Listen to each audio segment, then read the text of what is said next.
It is definitely. No. Oh no! Look at this. No!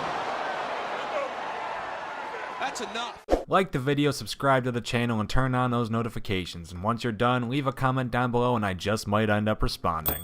A lot of people who don't watch pro wrestling jump onto that word fake when describing the sport with quotation marks, but honestly that word just really doesn't always fit. Besides the fact that almost every single move inside of the ring really does hurt the performers, there's been a lot of instances where fake fighting turned very, very real. Let's take a look at some of the most noteworthy. Number 10, Brock Lesnar. Why anyone would intentionally pick a fight with this hulking sod of a man, I truly cannot attest to, but maybe that's because the man in question to fight Brock was Braun Strowman, who looks like this.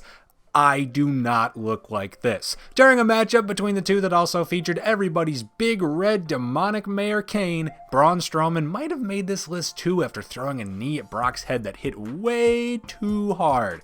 To be fair, I would definitely say that this was unintentional. It was pretty clearly a mistake in my opinion, therefore Braun Strowman does not make the list. Brock Lesnar on the other hand, well, there is nothing better to call this than an immediate retaliation as he takes any subtlety out of the equation and just straight up jabs out Braun Strowman. Oh, wow. A knee to the jaw. A knee to the jaw. He caught Lesnar good. A knee to the jaw. Yeah, Brock got him back.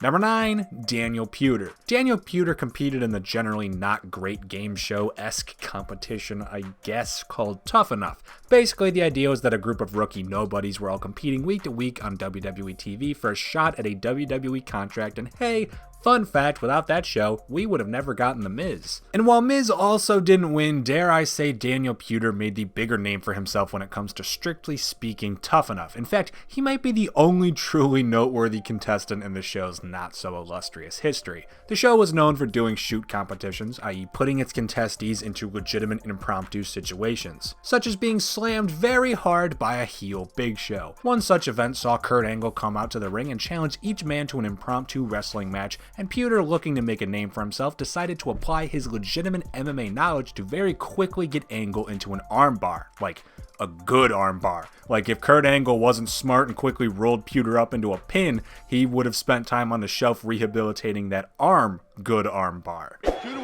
was trying to stay close to the... He's got a key lock there, Puder, trying to get a key lock on Angle before he was hanging out to the corner. Number 8, Perry Saturn. Oh, Perry Saturn, you poor sod. You did some great work throughout WCW. You know, you had a good run in that cruiserweight division. You had a memorable run with the Radicals. But you're only ever going to be the man who married a mop. R.I.P. Moppy. If you've ever wondered why exactly Saturn ended up in such an embarrassing position, look no further than his match against some random jobber named Mike Bell. WWE's jobbers are often just local talent looking to get their name out there, you know, but rookies, they're rookies.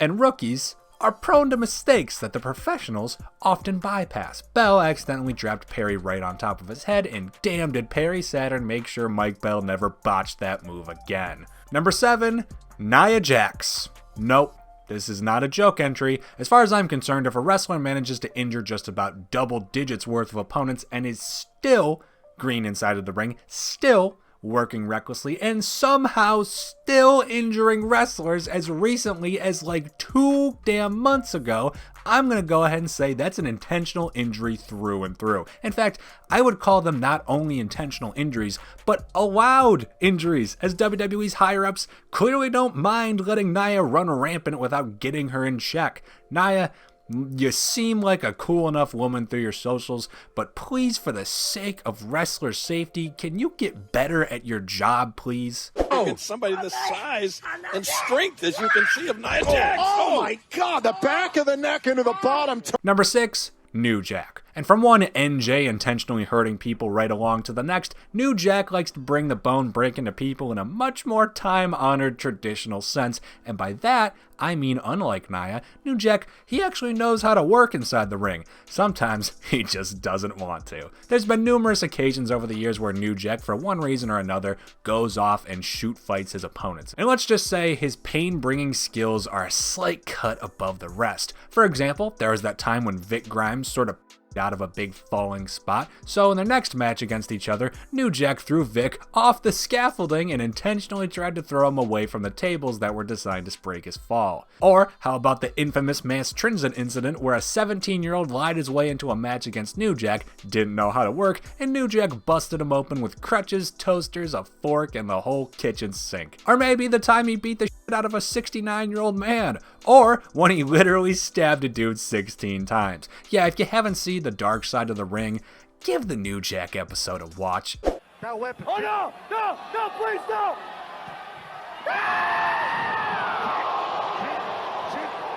Number 5, Brock Lesnar, and welcome back, Mr. Bork. There is still debate over this one to this day because of how it all went down, so I'm just going to go ahead and let it slide onto the list. Brock Lesnar was wrestling against Bob Holly, a bruiser well known for working stiff inside of the ring and being pretty hard on the rookies. Well, this was in 2002, and as weird as this sentence is to say, Brock Lesnar was technically at one point a rookie. During the match, Brock went for a powerbomb where Bob Holly appears to sandbag him, i.e. when you go limp and force your opponent to do all the heavy lifting for said spot. Brock seems to retort with an, "If you won't do it, neither will I," and drops Holly directly onto his neck.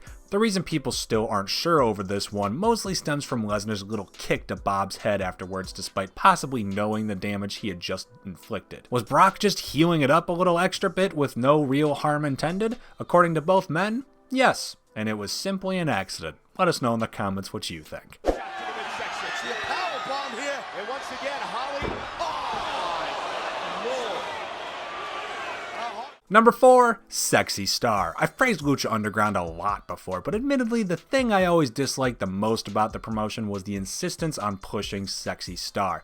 Oh, and how piss poorly the business itself was ran, but that's a rant for another day. Sexy Star has never really come off that interesting to me, or as far as I know, anyone, and really didn't seem like the greatest of actual wrestlers, yet she was pretty much billed as LU's definitive female representation. What a shame the company spent so much time raising her stock, as once she made her way over to Mexico's AAA, she would gain notoriety for legitimately snapping the arm of Rosemary during an armbar, which Rosemary had tapped out of, and then Sexy Star was like, "Nah, I'm just gonna keep it in for 15 more seconds while wrenching the out of her arm." Seriously, I've never even seen mixed martial artists put as much torque on this arm bar as she does.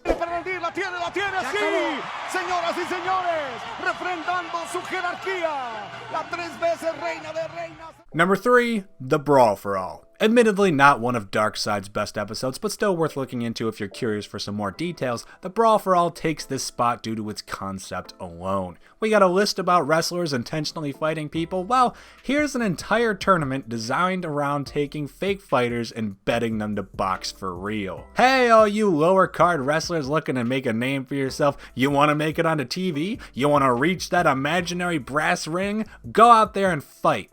And I mean, fight.